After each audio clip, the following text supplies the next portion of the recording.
La enseñanza se titula entonces, como dije, ¿perteneces a Cristo?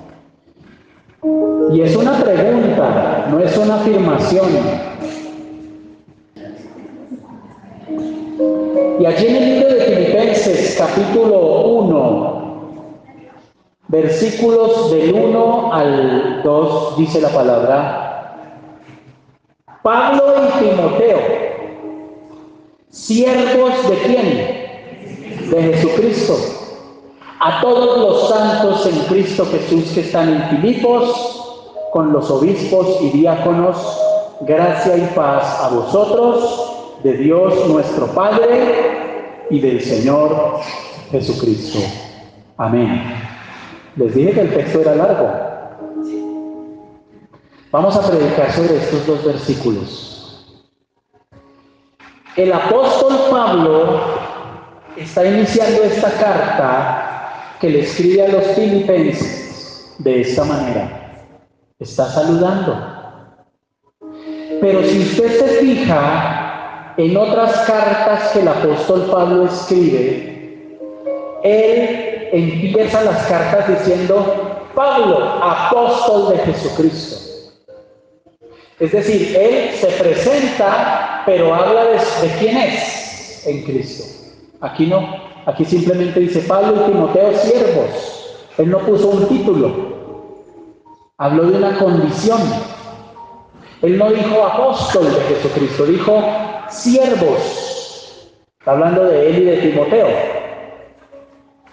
Filipos era una ciudad supremamente importante en esta época, porque Filipos estaba ubicada en un cordón montañoso, en una frontera que comunicaba el continente europeo con el continente asiático. Y ese nombre de Filipos se le atribuye al que fuera el papá de Alejandro Magno. Alejandro Magno fue un hombre, usted mira la historia, que conquistó muchas naciones, muchos países, etc. Tuvo mucho poder, a pesar de ser un hombre joven, y se terminó enloqueciendo el tipo. Estudia la historia y es terrible cómo terminó. El papá de este hombre se llamaba Felipe de Macedonia. Y en honor al papá de Alejandro Magno, se le puso el nombre a esa ciudad, Filipos. Y los que eran de allá eran los llamados filipenses. Bien, si hay una relación adecuada que el apóstol Pablo tuvo con una iglesia, una relación correcta, idónea, perfecta, buena, bíblica, agradable delante de Dios, fue con la iglesia de Filipos. Fue con esta iglesia que el apóstol Pablo encontró una relación correcta. Es como si usted tuviera 4 hijos y usted dice: uy, qué problemas tengo yo con la mayor, y con el que sigue, y con el que le sigue, pero con el menor la relación es correcta, ideal, idónea. ¿Y por qué? Porque es obediente, porque me ayuda, porque colabora, porque se preocupa, porque es un hijo considerado. La relación que el apóstol Pablo tuvo con la iglesia de Filipos fue una relación en ese sentido correcta. Los filipenses, si usted lo ve a lo largo de la historia, literalmente eran una iglesia que se preocupaba por el apóstol, se preocupaban por el ministerio. Ellos no estaban simplemente en la actitud de recibir. Dame, ministrame, háblame, enséñame. No, ¿qué hay que hacer, Pablo? ¿Qué necesita Pablo? Usted está dedicado al ministerio. ¿Qué necesita? Pablo, le dé unas sandalias, como esas sandalias ya están muy viejas, Pablo. Yo quiero regalarle unas sandalias porque usted necesita unas sandalias. Pablo, le veo que de ropa está como regular. Yo le quiero sembrar ropa. Usted lee, y el apóstol Pablo más adelante, en la carta a los filipenses, los alaba por eso. Dice que tuvo abundancia gracias a ellos. En contraste con la iglesia de Corinto. ¿Cuál fue la iglesia más carnal en la Biblia? Corinto. Estos corintios, hermano, como cuando usted tiene un hijo que usted dice, yo no sé si les ha pasado a los que tienen varios hijos, que usted dice, uy, este sí me ha dado una lidia. ¿Sí o no? ¿O ha escuchado gente así, hablar así? ¿Cierto? No, a usted no le ha pasado. Pero de pronto usted sí ha escuchado de otras personas y usted le pregunta, ¿qué hubo? ¿Cómo va? Y la persona le dice, no, si le contara, oye, ¿y cómo van sus hijos? No, el mayor, una maravilla. Juicioso, le va bien en el estudio, excelente, ayuda en la casa, muy bien. Y con el menor, no, de ese sí, no, si le contara. Uy, qué problemas, uy, a este no se le puede hablar, uy, este qué rebeldía, uy, Y hay hijos que son de vergüenza, hermano, vergüenza, literal vergüenza. Pero el apóstol Pablo, como apóstol, le dolía profundamente y le preocupaba lo que pasaba también con las iglesias. Y literalmente, Filipos era una buena hija, era buena hija. Pablo no tenía de qué quejarse. Usted haga un contraste entre las cartas de Corintios y la carta que le escribe a Filipenses. Usted va a ver que Pablo en Corintios toca unos temas, hermano, porque andaban en la pura chuleta. Y hay gente, hermano, que da una lidia, y en la iglesia es así. Hay gente que da lidia, hermano. Hay ovejas, como hay otras ovejitas que antes uno les dice, yo me apoyo en usted. Uy, qué refrigerio es mi relación con usted. Qué descanso es una relación con usted. Y aquí en la iglesia cómo me aporta y cómo me ayuda. Pero hay ovejas que no, se rehúsan a madurar. Entonces empiezan a hacer una carga. Así era la iglesia de Corintio. Pero Pablo la amó. Nosotros tenemos que amar, independientemente de él. Pero hay una realidad que no podemos negar. Y es que usted puede ser carga o bendición, donde quiera que esté, en la iglesia, para el pastor, para la congregación, para los hermanos, en su casa, en su trabajo. Usted es bendición o usted es carga. ¿Usted qué está haciendo? Reflexione. ¿Usted es bendición o es carga? La iglesia de Filipos, ¿qué era? Una bendición para Pablo. Entonces Pablo, cuando les escribe la carta, por eso él no tiene que poner su título. Como los otros eran más brincones, porque hay ovejas que salen así como con una genética toda rara. Entonces el apóstol, como le estaba escribiendo a una iglesia con la que tenía una relación tan sana, por esa madurez que ellos tenían, por esa comprensión que ellos tenían, porque en contraste con Corintios y otras iglesias, los filipenses entendieron que la obra necesitaba de un apoyo económico. Y es una de las cosas que Pablo exalta profundamente, porque aún estando en la cárcel, los filipenses se daban mañas, y no era que tenían llenos de plata, no. Aún en medio de su escasez, para ellos primero era apoyar al apóstol. ¿Qué necesita el apóstol? No, está encarcelado. ¿Qué necesita? ¿Qué le mandamos? ¿Qué? Etcétera. Entonces había una madurez. Pero las otras iglesias eran una carga porque ellos no entendían. Se les enseñaba, se les explicaba, se les decía, se les hablaba y no entendían, no obedecían. Por eso cuando él les escribe, él dice siervos de Jesucristo. Porque él no tenía que demostrarle a la iglesia de Filipos quién era él. Porque Filipos entendía, los filipenses entendían quién era el apóstol. Honraban su posición, honraban la autoridad delegada de Dios hacia él. ¿Amén? ¿Entienden por qué dicen Pablo y Timoteo siervos de Jesucristo? Hasta ahí, dejémoslo hasta ahí. Dice siervos de Jesucristo. La palabra siervos de la raíz griega significa doulos, que traduce esclavo, esclavo. Lo que el apóstol Pablo está diciendo es esclavos de Jesucristo. Pablo y Timoteo, esclavos de Jesucristo. Amén. Eso es lo que está diciendo al decir siervo. ¿Y por qué utiliza la palabra siervo? Resulta que Filipos era una orgullosísima ciudad, una colonia romana. Eso pertenecía a los dominios del Imperio Romano.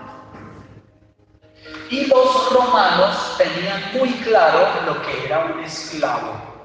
y tenían muy claro lo que era un siervo. Entonces el apóstol, al escribirle a los filipenses, tiene en mente dos cosas. La primera, generar un impacto no solo en la iglesia, una serie de agradecimientos e instrucciones, sino también que esta carta se extendiera a los que todavía no eran creyentes, porque para él esa iglesia en Filipos era estratégica. ¿Por qué? Porque en esa zona geográfica donde se comunican dos continentes, Europa y Asia, literalmente estaban a un pasito de llegar a Roma y explotar el evangelio a todo el mundo. ¿Listos? Entonces él utiliza el término siervos porque el apóstol Pablo sabía el concepto tan importante que tenían los romanos de esa palabra. Pero cuando él dice siervos, se refiere a un esclavo. ¿Qué significa eso? El que es esclavo, escuche, verdaderamente cumple con 4 cosas. Por eso el título de la enseñanza de hoy. Usted sí es de Cristo, hermano. Porque si usted no cumple con esto, hasta el día de hoy usted ha sido engañado. Y el que no sea esclavo de Jesucristo no es salvo. Sencillo. El que, repito, y lo digo clarito, el que no sea esclavo de Jesucristo no es salvo. Y le voy a decir algo espantoso que a usted no le va a gustar. Y le va a poner los pelos de punta a muchos que estén escuchando esta enseñanza en YouTube. Porque esto no lo enseñan. Las iglesias están llenas de gente que cree ser salva, pero no es salva. Están siendo engañados. Cuando el apóstol Pablo dice, Pablo y Timoteo, siervos de Jesucristo, está diciendo, Pablo y Timoteo, esclavos de Jesucristo. No es gratis que el Señor Jesús dijo, yo soy el camino. Él no dijo, yo soy un camino. Él dijo, yo soy el camino, yo soy la verdad, yo soy la vida. Eso significa que usted tiene que entrar a ser esclavo de Jesucristo. Doulos. Los romanos tenían una costumbre que terminaron adoptando los judíos. Cuando usted compraba, porque era alienado, un esclavo, usted le mandaba a horadar la oreja. ¿Sabe qué es eso? ¿Ha visto usted que los muchachos hoy cogen y se abren un hueco acá? De pronto usted en su juventud tuvo la oreja así. Después con los años les dio una cicatriz horrible ahí, pues porque tuvo una cosa así. Entonces usted compraba un esclavo, venga para acá Raúl, y lo ponían aquí contra la mesa, en borde, y con una cosa metálica, ¡pah!, un martillazo y sale. Le echaban ahí un líquido para que no se le infectara y ahí le quedaba la marca. Entonces a usted lo miraban y decían, ¿ese es quién? Ese es el judío César. No jodido. Dije judío. Ah, ¿y ese tiene esa marca? ¿Esa de quién es? Ah, sí, es que ese es esclavo de allá, de fulano de tal. Entonces, como el ganado, hoy. Como el ganado. Usted tiene ganado, usted lo marca, ¿sí o no? Te manda a hacer un sello en hierro, lo pone al rojo y se lo estampa. Así se hacía con los esclavos. Entonces el apóstol Pablo les empieza diciendo, nosotros somos esclavos, fuimos marcados por Cristo. Pero para ser esclavo, verdaderamente, usted tiene que cumplir con 4 cosas. La primera, que usted es propiedad de su amo. Usted es propiedad de su amo. Y en esta época, ¿esto qué significa? Que literalmente había alguien muy superior a usted que había pagado un precio por usted y usted le pertenecía a esa persona. Ese era el concepto que manejaban culturalmente los romanos. Pero esto se aplica a nosotros en nuestra relación con Cristo. ¿Usted alguna vez ha dicho cosas conociendo de Dios? Yo hago lo que a mí se me da. Y lo ha terminado haciendo. ¿Sí o no? Y en su casa usted no ha terminado haciendo lo que a usted se le da la voluntad. ¿Sí o no? ¿Usted por qué actúa así? ¿Usted por qué toma decisiones sin consultarle a su amo, que es Cristo, a su Señor? Por eso el título de esta enseñanza. ¿Usted de verdad sí le pertenece a Cristo? Entonces, cuando decimos que yo soy propiedad de Cristo, estoy reconociendo que Él pagó, Él me compró y pagó por mí un precio, y precio de cruz, y precio de sangre. El que es verdaderamente esclavo de Cristo entiende que usted es propiedad de su amor. ¿Esto qué significa? Que usted no puede hacer lo que a usted se le antoje. Usted no puede andar por la vida, no debe andar por la vida haciendo lo que a usted se le antoje. Segundo, el esclavo cumple con esta condición. Yo existo para Cristo. Yo existo para Cristo. Allá en su universidad, ¿usted sí vive para Cristo? Allá en su trabajo, ¿usted sí vive para Cristo? Es decir, el epicentro de su vida sí es Cristo. ¿O usted no es más que un masacote, una vulgar mezcla constantina de creencias entre las cosas bonitas que le dice la Biblia y las cosas hermosas y divinas de la voluntad santa de su corazón? Porque esa es la condición de muchos.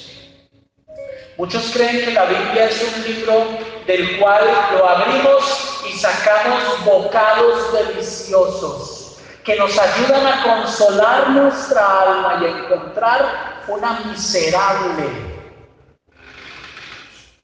poca medida de esperanza frente a lo que vivimos. Y la Biblia no es eso. La Biblia no es un libro que usted lo lee y saca esos bocaditos sabrosos que le ayudan a sentirse un poquito bien, que le ayudan a sentirse un poquito calmado, que le ayudan incluso hasta a dormirse, porque hay quienes leen la Biblia porque les hace dar sueño. Yo me he encontrado con mucha gente así. Ay, yo cuando no puedo dormir leo la Biblia un rato. Vea usted.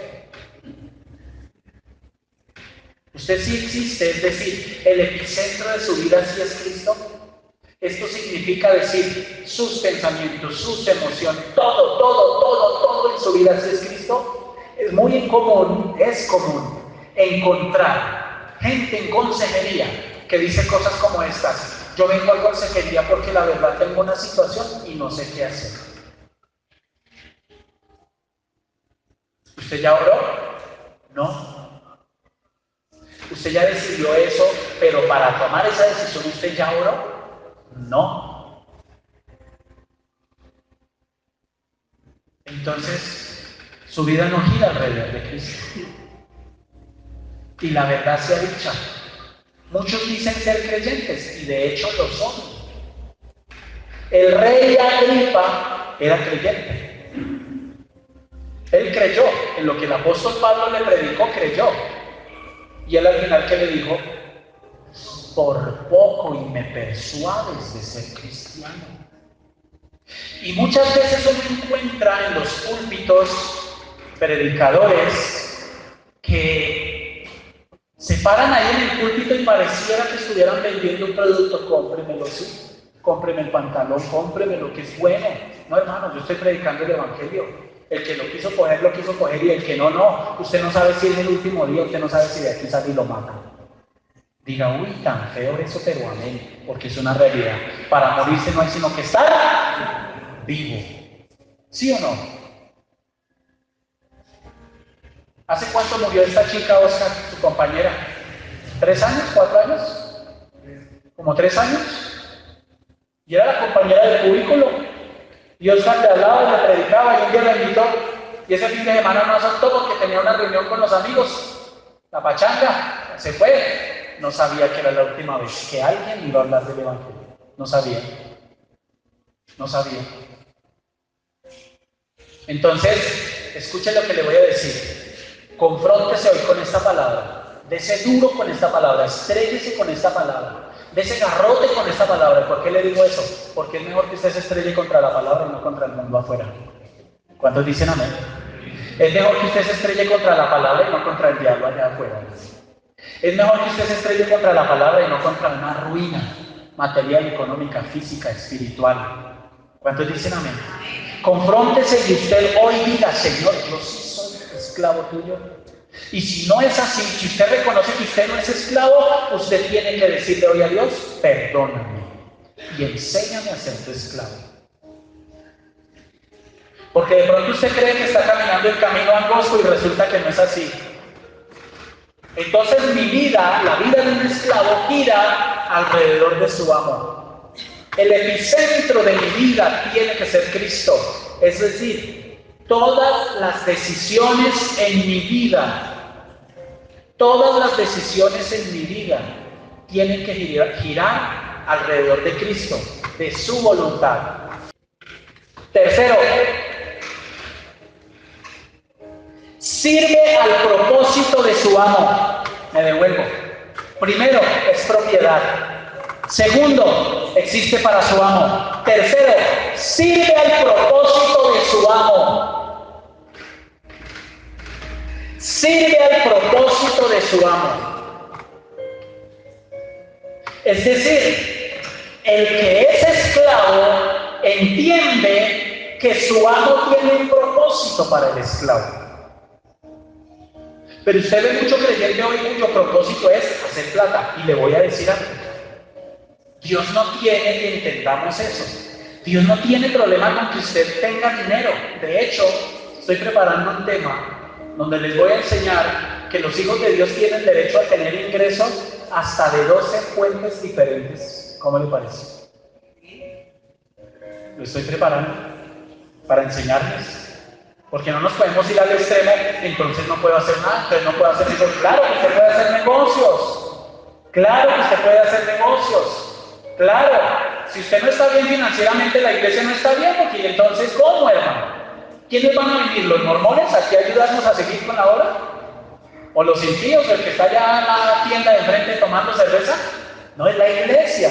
Y si Dios no bendice la iglesia, entonces la iglesia, ¿cómo se va a sostener? Es que Dios utiliza a sus hijos. Y si no lo sabía, desde el punto de vista bíblico, usted tiene el derecho a tener ingresos hasta de 12 fuentes diferentes. ¿Cómo le parece? Porque uno no debe tener todos los huevitos en la misma canasta. Porque se le cae esa canasta, ¿y qué pasa? ¿Sí o no? ¿Y no le ha pasado que usted a veces tiene su trabajo y le dicen que se quedó sin trabajo y usted queda patas arriba? ¿Y ahora qué hago? Porque tiene todos los huevitos ahí. Entonces, literalmente, el que es esclavo, escuche, literalmente sirve al propósito de Dios. Pero mi propósito no puede ser: haga plata, lléneme de plata. No, eso es la añadidura. Es la añadidura. Y si nosotros entendemos esto, Dios lo va a bendecir en lo otro. Mire esto. Cuarto, un esclavo, literalmente su voluntad le va a pertenecer solo ¿a quién? A su amo. Literalmente le va a pertenecer solo a su amo. Y le voy a decir una cosa. Muchas veces nosotros decimos: Señor, enséñame a hacer tu voluntad. Pero hermano, usted sale de aquí haciendo lo que se le antoja. Yo hablaba con una persona el día lunes y estábamos hablando de un tema que tiene problemas con sus hijos.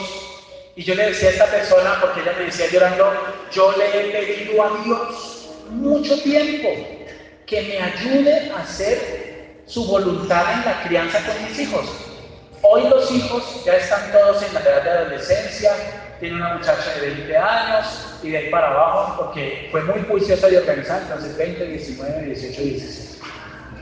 Oiga, pero todos se llevan un año, pero usted es soltera y sus hijos son todos del mismo papá. Sí, señor, pero usted se separó ¿hace cuánto? Hace como 15 años. ¿Cómo? ¿Pero tiene? ¿Cómo? Explíqueme. No, es que él venía cada año y me contentaba.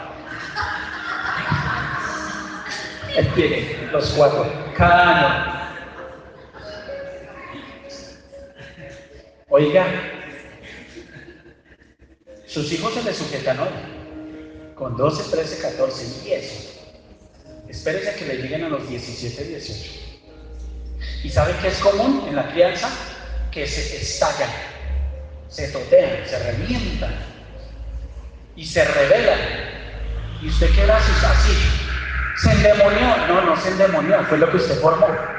Porque siempre los reprimió, porque siempre los controló, porque siempre los eliminó, porque siempre. Entonces usted se da cuenta que sus hijos no giraron nunca alrededor de su voluntad, en apariencia sí. Llegó un momento en que se totearon. No me la aguanto más. Porque hay papás que no quieren que los hijos se equivoquen, que hagan todo perfecto. ¿Usted por qué hizo esa letra así? Usted escribe en lenguas. ¿Por qué hizo? Bórrele todo eso. Hermano, si usted no deja que se tropiece, si usted no deja que se equivoquen, si usted no deja que desarrollen su autonomía, ¿de quién va a ser la voluntad de estos muchachos mañana? ¿Por qué Dios no deja que se tropiece? Yo le pregunto, ¿usted no ha cometido errores, se ha hecho daño? Usted dice, ¿por qué me dejaste hacer esto? ¿Sí? ¿Te ha pasado? Ah, bueno. Porque Dios entiende, yo le voy a enseñar a hacer mi voluntad, pero también necesito que usted se aprenda a estrellar. ¿Sí o no? Mire, si mi voluntad pertenece solo a mi amo, que es Cristo, ¿cuántos dicen amén? Cristo es mi Señor. Y si yo entiendo que Él es el único camino, es la verdad y la vida, yo tengo que caminar ese camino sobre Cristo, no que estoy pasando por encima de Él. No, Él me dejó establecido sus principios para todas las áreas. Usted no puede hacer en lo sexual lo que se le dé la gana, amigo. Porque hay muchos que son creativos. Vaya a la Biblia, confróntese con la Biblia. Usted no puede hacer lo que se le dé la gana en lo económico, porque como lo mencionamos en los devocionales, en esta semana, y esa serie continúa, porque no la cerramos, esa serie continúa esta semana y se va poniendo mejor. Dijimos muy claramente que literalmente usted debe hacer la voluntad de Dios. Muchas veces nosotros no hacemos la voluntad de Dios. Y el corazón nuestro no está centrado en nuestro amor. Usted debe entender una cosa. Usted puede ser creyente. De hecho, si usted no fuera creyente, usted no estaría aquí. Pero usted es esclavo. Usted sí es de Cristo. Y eso es muy fácil de responder. Examínese y reflexione en cómo lleva usted su vida. Las decisiones que usted toma sí giran alrededor de Cristo. Las decisiones que usted toma sí honran a Cristo con su obediencia. Lo que usted hace, su comportamiento, todos sus pensamientos, lo que usted haga, lo que usted mira, cómo usted se relaciona con los demás, sí está honrando a Cristo como Él manda. ¿Ya entiende el título? ¿Perteneces a Cristo? Porque aquí no nos vamos a dar el lujo de estar engañados. ¿Cuántos dicen amén? No, hermano. Aquí no nos vamos a dar ese lujo. Aquí nos vamos a incomodar y nos vamos a estorbar con la palabra. Porque yo no sé a usted cuándo Dios lo llame a cuentas. Ni a mí. Que si a mí mañana me toca, así como me ha tocado casar gente, también me ha tocado ir a un funeral, a enterrar gente, que yo tengo una tranquilidad. Como pastor, yo a usted le hablé la palabra. De ahí para allá, ya no es mi problema. Yo ya libré mi alma de su sangre. Punto. Yo ya la libré. Porque la palabra se le predicó. Porque mayor juicio, dice la Biblia, que los que enseñamos vamos a recibir. Y el examen, lo que se va, y Dios no va a hablar, no va a examinar si usted pecaba, si no pecaba, si oraba, si no oraba. No. Habla literalmente de que vamos a ser examinados en lo que enseñamos. ¿Usted sí enseñó mi palabra como debía? ¿Usted sí habló lo que debía? Imagínese la responsabilidad, hermano. Les he hablado de 4 cosas que tiene un verdadero esclavo. Es propiedad de su amo, existe para su amo, sirve al propósito de su amo, su voluntad pertenece solo a su amo. Lo que acabo de describirles a ustedes es nada más y nada menos que lo que dice Mateo capítulo 22, versículo 37. Mateo capítulo 2, versículo 37. Mire, lo que les acabo de escribir es esta palabra. Le preguntaron a Jesús cuál era el mayor mandamiento y el Señor le dice: amarás al Señor tu Dios con todo tu corazón y con toda tu alma y con toda tu mente. Yo le hago una pregunta: ¿hay acaso ahí un espacio para su voluntad? No lo hay, hermano. No lo hay. No hay espacio para su voluntad. Y si usted hoy se va de aquí confrontado, y usted hoy de aquí se va y dice: hoy me acabo de dar cuenta que yo no soy esclava de Jesucristo, esclavo de Jesucristo. Llevo años en una iglesia y yo no soy esclavo de Jesucristo. Gloria a Dios. Gloria a Dios. Valió la pena predicar esto. Si hay alguien aquí que diga: a mí me hace falta aprender más este tema, porque yo tiendo a ser porque muchas veces cuando le decimos a Dios: Señor, ayúdame, ilumíname, dame sabiduría, y somos, eso era lo que yo les hablaba, cuando fue el día sábado, me recuerdan los que vinieron ayer, de los teólogos de mármol, ¿cierto? Teólogos de mármol. Y hoy en las redes sociales, eso es moda, en el WhatsApp. Usted ve en el estado de WhatsApp esas imágenes tan lindas que ponen que usted dice: ay, este está santo, está ungido. ¡Qué belleza! Señor, enséñame a hacer tu voluntad. Yo me imagino al Espíritu Santo.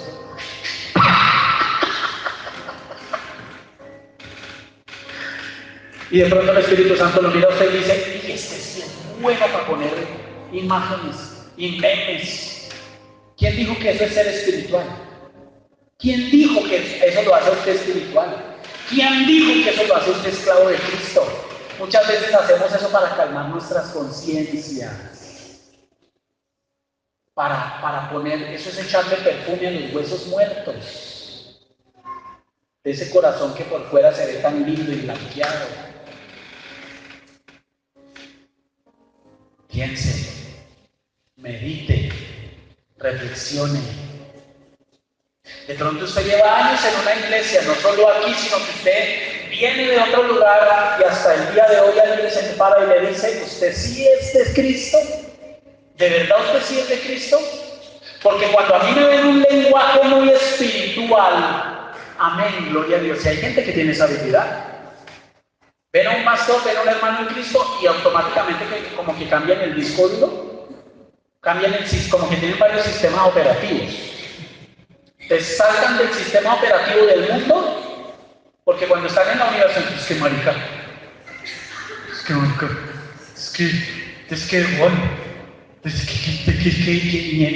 no, hermano, se encuentran con el hermano en Cristo, amén, gloria a Dios, antes le dicen shalom. No, shalom. Y jugamos a una doble moral. Uy, usted en un púlpito diciendo eso. Sí, hermano, lo hablo porque así somos afuera en la calle. Así somos afuera. Así somos en la cotidianidad.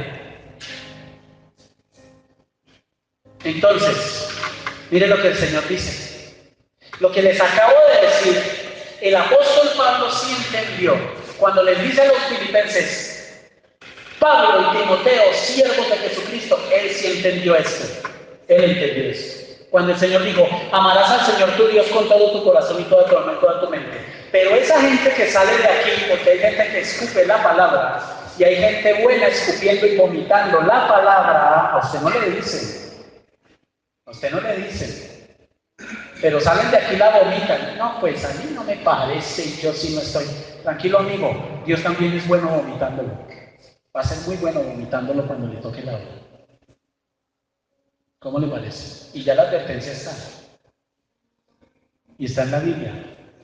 Yo se lo prefiero frío o caliente, pero no. Porque a estos los voy a rechazar. no van a entrar en mi presencia, no van a entrar en mi gracia. Hermano, entienda una cosa. Predicar este mensaje para mí no es fácil y le voy a confesar algo. Muchas veces yo predico, algunas veces me ha tocado quedarme aquí y yo me quedo solo. Todos ustedes se van. Esto queda solo, en un silencio profundo. Y a veces me pongo a llorar. Y me pasa con frecuencia. Yo me siento acá y me pongo a llorar. Y yo le digo al Señor, ¿por qué yo predico esas cosas? Porque me duele predicarlas. Esta predicación darla me está doliendo. Me duele. Pero yo le pregunto una cosa. ¿Cuántas veces usted ha castigado a sus hijos y le ha dolido? Levante la mano. ¿Usted alguna vez los ha castigado y les ha dolido? ¿Duele o no duele? ¿Entiende cuando dice que Dios se duele del castigo? Hermano, pero este tema es necesario. Tenemos que confrontarnos. Mis amados, es difícil predicar estos temas. ¿Sabe por qué? Porque en medio de esto que está pasando en las iglesias, y lo voy a decir, discúlpenme los que están escuchando esta enseñanza, que de pronto no me conocen, lo importante es que la palabra les ministre. Ahí salió un libro, ahí lo vimos, alguien lo publicó esta semana. ¿Quién fue? Stephanie. Jesús marica. Y entonces ahora resulta que Jesús era marica y que solo en ese Jesús hay salvación. Y cuidado, usted se levanta a decir algo en contra, intolerante, xenofóbico. No, hermano. La Biblia dice que tenemos que contender ardientemente por la fe. Y cada día que va pasando, mañana lunes, será más difícil predicar. Y el martes más difícil. Y las tinieblas están avanzando. Y eso es lo que dice la Biblia. Eso es lo que dice la Biblia. Y nosotros nos tenemos que mover a eso. Y la iglesia, lo más preocupante y lo más doloroso, es encontrar iglesias llenas de gente, llenas, atiborradas de gente, que están amando eso que predican. No me atrevo a decir evangelio, porque no hay otro evangelio, solo hay un evangelio, que es el del Señor Jesucristo. Por eso usted se debe confrontar hoy. Yo sí soy de Cristo. Y en esto que el Señor Jesús dice, amarás al Señor tu Dios con todo tu corazón. Pues ya sabe que es corazón. Con toda tu alma y con toda tu mente. Mire, es tan enfático el Señor Jesús en el hecho de que tenemos que amarlo a Él, que coge y reenfatiza y diferencia. Dice, con todo tu corazón, con toda tu alma y con toda tu mente, con toda su capacidad de razonar. Pero la verdad sea dicha, muchas veces nosotros estamos llenos de nuestros argumentos, de altivez, como dice la palabra, de argumentos que contienden, ¿con qué? Con la palabra. Y por eso la palabra se hace infructuosa en mí. Por eso no da fruto, porque usted tiene argumentos que ya se le volvieron fortalezas. Y usted se planta y dice, y no lo hago, y no me interesa. Es como cuando usted deja entrar a alguien a su casa a hacer el aseo, y la persona empieza a hacerle un aseo profundo, pero literalmente aquí hay algo que huele a feo, y usted le dice, no, esto no me lo toca, no, pero déjeme, yo le hago aseo, que aquí hay algo que está, no, esto no me lo toca, esto lo manejo yo. Y así hay gente con Dios, pero un verdadero esclavo de Cristo no hace eso, ¿no? Porque la vida de un esclavo está totalmente abierta. Y cuando el apóstol Pablo dice a todos los santos, también equivale a la palabra sagrados y santificados. Usted sabe que la palabra santo significa apartado. Usted fue apartado, hermano. Usted fue apartada, mujer. Entonces, cuando usted se encuentre un creyente, gente conocida que van a otras iglesias, hermano, yo me quedo aterrado. Mire, estas 2 semanas he estado atendiendo gente aquí de otras iglesias. Vienen, necesitan una consejería, necesitan una orientación. Y yo me quedo aterrado de las creencias con las que vienen. porque no los forman doctrinalmente, porque no los forman en la Biblia. Les enseñan una cantidad de modas y una cantidad de corrientes y de psicología y de filosofías, todo con sabor a Biblia. Y todo eso se lo comen. Nosotros tenemos que tener discernimiento. Entonces la palabra santo significa que yo fui ¿qué? Apartado, apartado. Mire esto. Santo habla de todos aquellos que de manera verdadera y genuina han confiado en Jesucristo como su Señor y Salvador, y lo han hecho el Señor de sus vidas. Dios sabe si una persona que viene a la iglesia realmente viene por amor a Dios o porque es que usted tiene una situación de salud así como complicada, y entonces usted tiene ahí como un temorcito de como que sáname, y porque si no, la cosa se me pone color de hormiga. Entonces si se le pone color de hormiga a usted, uy, Dios mío, no, pero en el corazón no hay. Cuando usted escucha que alquilaron el Simón Bolívar y que fueron 600,000, si el Señor cogiera y mostrara de esos 600,000 cuántos están allá de verdad que sean esclavos, usted se sorprendería, hermano. Gloria a Dios que fueran los 600,000 creyentes, imagínense, impactando esta ciudad. ¿Usted sí pertenece a Cristo?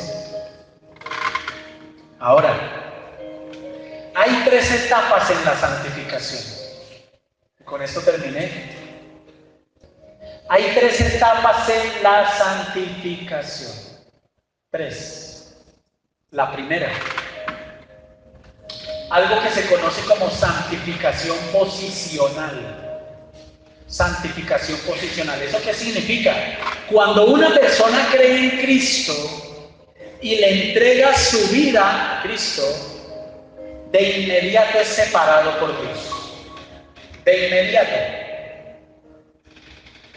Automáticamente es separado. Y el libro de Hebreos, capítulo 3, versículo 1 dice: por tanto, hermanos santos, ¿qué está diciendo? Hermanos apartados, participantes del llamamiento celestial, considerad al apóstol y sumo sacerdote de nuestra profesión, Cristo Jesús. Pero ¿se da usted cuenta que dice hermanos santos? Apenas usted creyó en el Señor, usted recibió una primera etapa de santificación que es posicional. Por solo ser creyente, usted ya fue apartado. Dios lo aparta, espiritualmente lo aparta. Usted sigue en este mundo, en medio de este pecado, en medio de todas estas cosas, sigue con sus luchas, pero usted ya fue apartado, fue destinado. Esa es la primera etapa. Y en el capítulo 10 de Hebreos, en el versículo 10, dice la palabra: en esa voluntad, ¿en cuál? En la de Cristo, que somos santificados. ¿Mediante qué? ¿Mediante qué? Mire lo que dice: mediante la ofrenda del cuerpo de Jesucristo, hecha una vez y para siempre. Una vez y para siempre. Somos hechos ¿qué? Santificados. Escúchenme. La santificación es un proceso. Nosotros no somos perfectos, pero sí somos perfectibles. Es decir, Dios lo va llevando de poco en poco, de poco en poco. Muy bien. Entonces, fíjense lo importante que dice: en esa voluntad somos santificados mediante la ofrenda del cuerpo de Cristo. Entonces esta es la primera etapa de la santificación. La segunda etapa se conoce como santificación progresiva. Santificación progresiva. El verdadero creyente, el verdadero, hace un esfuerzo real, genuino, disciplinado y determinado para permitir que el Espíritu Santo lo separe día tras día. Julián, ayúdame con Primera de Tesalonicenses 5:23, por favor.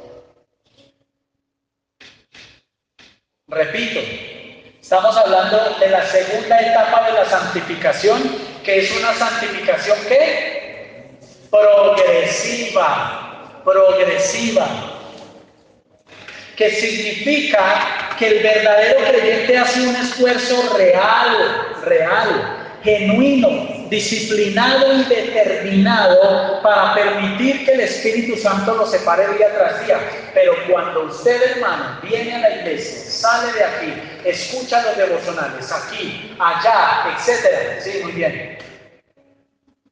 Pero usted llega a su casa y se comporta como un demonio completamente, mientras está viendo en el otro los demonios, usted no los ve en usted, pero en el otro sí los está viendo, entonces usted se tiene que evaluar si está en santificación progresiva. Porque si usted no tiene un crecimiento en su santificación, usted de pronto está en la primera etapa, está llamado a ser apartado, está destinado a ser apartado. Es como que yo le dijera, por ejemplo, a Edgar, le digo a César, le digo a Natalia, le digo a Raúl, solo a ellos 4. Cuando acabe el culto, ustedes me hacen el favor y me esperan. ¿Y para qué? Es que los quiero tener apartados para invitarles un delicioso pastel. Una papa. Ya me puso exigente, ¿sí? Una deliciosa papa rellena. Pero fíjense que no son todos. Pero resulta que ellos están apartados.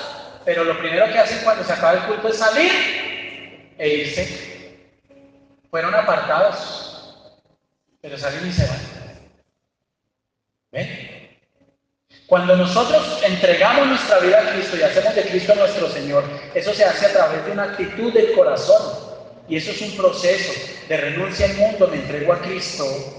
Usted recibe la primera etapa, una santificación posicional, y usted debe ser consciente, yo estoy llamado a ser apartado. Entonces ahorita que se venga diciembre en vez de parranda, alegría y animación, usted ya no puede decir, hermana, no, yo me echo mis guarilaques por ahí y mis cervecitas, y ojalá que el pastor no me vaya a ver, y los hermanos. Un hermano le pasó una vez en la otra iglesia, llegó en enero, a finales de enero. Y sí, pastor, si supiera la que me pasó. ¿Qué le pasó, hermano? No, pastor, no. Uy, no, yo ya estoy entendiendo, me ha costado, pero yo ya le gustaba el whisky a este tipo. Whisky y ron, pero purito. Porque me decía, yo no soy como las nenas que le echan disque Coca-Cola. Escogiera puro y se bufanaba de eso. Y me voy yo, pastor, con mi esposa y estábamos por allá en Cancún. Hágame usted el favor, ¿quién se le esconde a Dios? Y estábamos en Cancún con mi esposa. Y yo dije, me voy a levantar la bata hoy. Y él le dijo a ella, aquí no está el pastor John Camargo. Así le dijo. No, mijo, pero ¿qué va a hacer? Tú sabes que has tenido luchas con el alcohol. No, mamita, tranquila, que eso aquí, este calor, eso no lo suda. Y agarra a ese tipo y empieza a tomar. Después, qué vergüenza, porque el otro día en el hotel lo miraban feo. Claro, hasta las 3 de la mañana metido en el bar del hotel y casi no lo sacan. Y gloria a Dios, Dios lo bendiga a todos. Y resulta que había un pastor que invitaban con mucha frecuencia allá a esa iglesia. Iba y se lo encuentra allá, saliendo del bar. A las 3 de la mañana el pastor estaba por ahí caminando en la playa, iba entrando y el tipo lo estaban sacando y Dios lo bendiga. Y este no es el hermano, este no es el de Bogotá. Este sí, este es el hermano. Y al otro día lo buscó. El pastor lo buscó y le metió una exhortada. Mire, aquí cualquiera tiene el derecho de exhortar a cualquiera. ¿Cuántos dicen amén? Porque es una responsabilidad de todos. Si usted mañana se encuentra a alguien en la calle haciendo algo terrible, hermano, porque es que de verdad que nosotros muchas veces tenemos unas cosas aquí adentro tan terribles y no hay una santificación progresiva, no hemos llegado allá. El libro de Juan capítulo 17, versículo 17 dice: santifícalos en qué. ¿Cómo se puede santificar usted? ¿A punta de oración? Mire lo que dice: santifícalos en qué, en tu verdad. O sea que la única forma de crecer, de que esta etapa de santificación progresiva se desarrolle en su vida, ¿cuál es? Coma Biblia, estudie Biblia. Tiene una lucha de la carne, estudie Biblia. Todavía lucha masturbándose, estudie Biblia. Todavía lucha con el internet, estudie Biblia. Todavía lucha mirando pornografía, estudie Biblia. Todavía lucha con las mujeres, estudie Biblia. Coma Biblia. Eso lo va a santificar hasta que Dios le dé victoria sobre esa área. De lo contrario, hermano, eso no es con oracioncitas de 3 minutos mientras se está bañando y se está echando el champú. Señor, ayúdame. Señor, dame fuerza, Señor. No, hermano. No. Hay cosas que son con oración y ayuno. ¿Cuántos dicen amén? Tu palabra es verdad. ¿Y qué dice Julián? Primera de Tesalonicenses capítulo 5 del 23 al 24. Dice: y el mismo Dios de paz os santifique por completo, y todo vuestro ser, espíritu, alma y cuerpo sea guardado irreprensible para la venida de nuestro Señor Jesucristo. Eso es lo que Dios demanda de sus esclavos, de sus siervos. Yo les he contado muchas veces, en alguna ocasión, cuando Julián se casó, yo estaba predicando en la iglesia ese domingo y el pastor me dijo: yo me voy para allá porque el pastor los casó, pero entonces usted queda en la iglesia, usted predica y apenas termine, eran 4 cultos. Pues yo llegué tarde, usted ya se había casado, yo no alcancé a estar en la ceremonia, pero llegué al ponqué. Eso es importante. Entonces me dijo el pastor: coja la moto y váyase en la moto. Le dije: no, pastor, qué pereza ponerme a andar en moto, yo no sé si esté lloviendo. Entonces me fui a entrar al Milenio. Y yo iba a entrar al Milenio y me senté, me subí al articulado y me senté en el puesto que queda detrás del conductor. Yo les he contado eso, ¿no? En algún momento, ya por aquí, aquí por la autopista norte, eso venía ese Transmilenio así, fue un domingo, ¿no? Venía así, a reventar. Y se arma un problema y se agarraron un poco de gente atrás. ¿Que por qué? Que usted me empuja, que quite, que entonces que venga si le echo un bimba. Y entonces nos vamos a dar. Pero las que se agarraron fueron 2 señoras con un poco de gente. 2 señoras, y eran las bravas y las atravesadas. Y no sé qué, y si se cuándo. Y entonces yo con esa angustia no voy a llegar al ponqué. A mí no me preocupaba llegar a la ceremonia, a mí me preocupaba era llegar al ponqué. Y el ponqué, este Julián ya va a repartir. Y entonces yo tenía pues el afán, y Dios mío, ahora les dio por ponerse a pelear. Y bueno, y pues el tipo no pudo arrancar porque la puerta quedó abierta y estaban allí. Y no sé qué, y si sé cuándo. Y me da por voltear a mirar. Yo me escurrí sobre la silla, hermano.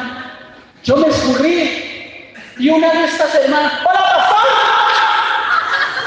La que estaba en el pleito: ¡hola, pastor! No, hermano, yo quería que ese bus se abriera, que se abriera el pavimento, que bajara yo y terminara ya aterrizar donde estaba en yo pasé colores. Ellas como que iban para allá, yo no sé. Pero qué agarrón de estas, y eran las del problema. Es que hola, pastor, Dios le bendiga, pastor. Hermano, yo apenas me escurrí así, me dio la paz. Yo creo que adelgacé unos 3 kilos en ese momento. Esa es la condición de mucha gente. ¿Sí o no? Esa es la condición de mucha gente, de mucha gente. Y tercera etapa, santificación eterna. Hay una santificación posicional, hay una santificación progresiva y hay una santificación eterna. Hacia allá tenemos que apuntar, hacia allá tenemos que ir, hacia allá nosotros tenemos que concentrarnos y allá nosotros tenemos que poner nuestra mirada. El libro de Efesios, capítulo 5, en el versículo 27 dice: a fin de presentársela a sí mismo, una iglesia gloriosa, están hablando de usted y de mí, que no tuviese ¿qué? Mancha, ni arruga, ni cosa semejante, sino que fuese ¿qué? Santa y sin mancha. Delante de Dios, delante de Dios. Imagínese usted, hermano, la iglesia por la que el Señor va a venir, la iglesia que le va a ser presentada al Padre, una iglesia gloriosa, que no tenga mancha ni arruga, ni cosa semejante, sino que fuese ¿qué? Santa, santa, santa, santa. ¿Cómo debe usted amar a Cristo? Así como Cristo amó a la iglesia. ¿Cómo amó a la iglesia? Estuvo dispuesto a morir por ella. ¿Cómo debe usted amar a Cristo? Estar dispuesto usted a morir por Cristo. Y morir no es morir físicamente. Si toca, hay que morir. Y declarando y confesando al Señor. Pero escuche, morir cada día. Por eso dice el Señor, cada uno tome su cruz cada 15 días. ¿Cuántos dicen amén? ¿A los que dijeron amén? No. ¿Sí o no? ¿Nadie dijo amén? ¿Sí dijeron amén? Cada día. Entonces, si usted es de los que le ha dicho a su esposa últimamente, uy, mamita, es que usted definitivamente es mi cruz. Mujer, no se aflija por eso. Diga, Señor, gloria a Dios, soy instrumento para los propósitos tuyos. Entonces usted le va a decir a ese personaje que le dice eso, usted le va a decir, amén. Entonces ámame y tómame cada día y llévame. Porque la cruz no lo lleva a usted la tiene que llevar. Tome su cruz cada día y ¿qué dice? Y sígame. Y en el libro de Primera de Juan, si alguien lo tiene, me dice, para que lo lea. Primera de Juan. Mire lo que dice la palabra en Primera de Juan, capítulo 3. Ya vamos terminando. Capítulo 3, versículo 2, dice la palabra: amados, ahora somos hijos de Dios y aún no se ha manifestado lo que hemos de ser. Pero sabemos que cuando Él se manifieste, seremos semejantes a Él, porque le veremos tal como Él es. Oiga, qué impresionante esto. ¿Usted se alcanza a imaginar ese momento? Nuestros cuerpos van a ser glorificados. Y para que nosotros podamos tener esta santidad eterna, tendremos que haber peleado la buena batalla de la fe. Y perseverado hasta el final, porque dice la palabra que el que persevere hasta el final, ese será salvo. Entonces cierro con esto. Llegará el día cuando usted como creyente sea presentado sin mancha, sin arruga, perfecto delante de Dios y apartado para el Señor. Amén. Yo le invito que por favor cierre sus ojos.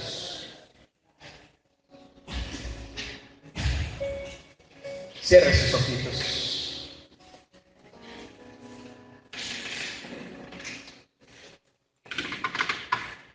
Yo quiero pedirles perdón a todos en el nombre de Jesús. Pero mis amados, nunca voy a dejar de estorbar. Y si usted un día invita a alguien a la iglesia, dígale, el pastor de allá es un estorbo. Tiene mi autorización para decírselo a que quiera. Dígaselo. El pastor de esa iglesia, la iglesia donde yo voy, es un estorbo. Y si a usted le preguntan, ¿y entonces para qué vaya? Usted le va a contestar esto, porque eso es lo que los creyentes necesitamos, que nos estorben con la palabra. ¿Cuántos dicen amén? Dele gracias a Dios por esta palabra.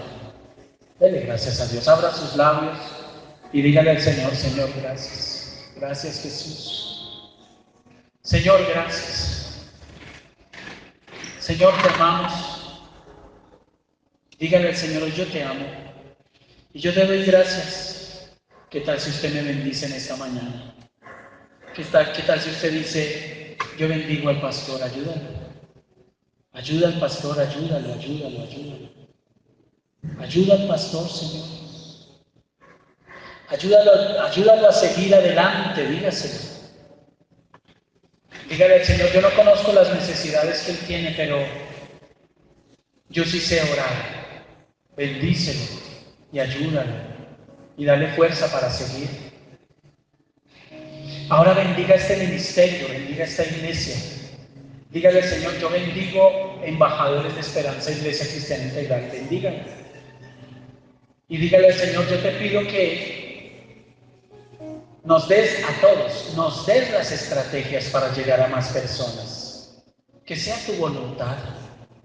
Y dígale al Señor, ayúdame a mí a dar fruto. Ayúdame a mí. Yo quiero dar fruto de almas. Dígaselo. Dígale al Señor, no permitas que este año termine sin que yo dé fruto de almas. Yo quiero ganar almas para ti. Yo quiero traer gente. Porque hay gente que está necesitando esto que se da aquí en la iglesia. Ayúdame a hacer testimonio, Señor. Ahora dígale al Señor, Señor, si es tu caso, dígaselo. Esta palabra a mí me ha confrontado. Esta palabra a mí me pone a pensar, a meditar. Esta palabra no me acusa. Esta palabra no me llena de culpa. Esta palabra me redarguye, me convence que quizás en su vida, amada, hay cosas que corregir. Que quizás en su vida hay cosas a las que usted debe morir. Dígale al Señor, Señor, ayúdame. Bendito Dios, cuando tú vengas por tu iglesia, tú vas a venir por una iglesia sin mancha y sin arruga. Por una iglesia irreprensible. Hoy nos vamos con la pregunta, ¿hacemos parte de ese grupo? Dígale al Señor, yo quiero hacer parte de ese grupo, dígaselo. Yo quiero hacer parte de ese grupo. Yo quiero verte cara a cara, yo quiero estar contigo siempre. Y si tengo cosas de las que me tengo que arrepentir y corregir, ayúdame, muéstramelas. Yo no quiero alejarme de ti, dígaselo. Yo no quiero apartarme de ti, no quiero hacer las cosas en mis fuerzas, dígaselo. Yo te pido que tú me ayudes y que tú me des la fuerza. Y yo declaro, ponga la mano en su corazón, su mano derecha. Es la mano de clamar, de pedirle a Dios. Y dígale al Señor allí con la mano puesta en su pecho, dígale, Señor, yo soy tuya, yo soy tuyo, yo soy tuyo. Y yo soy tuya, yo no soy del mundo, dígaselo. Yo no soy del mundo, yo no me pertenezco, yo no soy dueña ni dueño de nada, tan solo soy un administrador, una administradora de los dones, los regalos que tú das. Enséñame a hacerlo bien, que cuando tú me llames a cuentas, yo me pueda parar delante de ti sin vergüenza, más bien con gozo, y te pueda decir, Señor, yo también, al igual que el apóstol Pablo, peleé la buena batalla de la fe. Yo he corrido la carrera. Ayúdame, dame la fuerza y dame aliento. En el nombre de Jesús.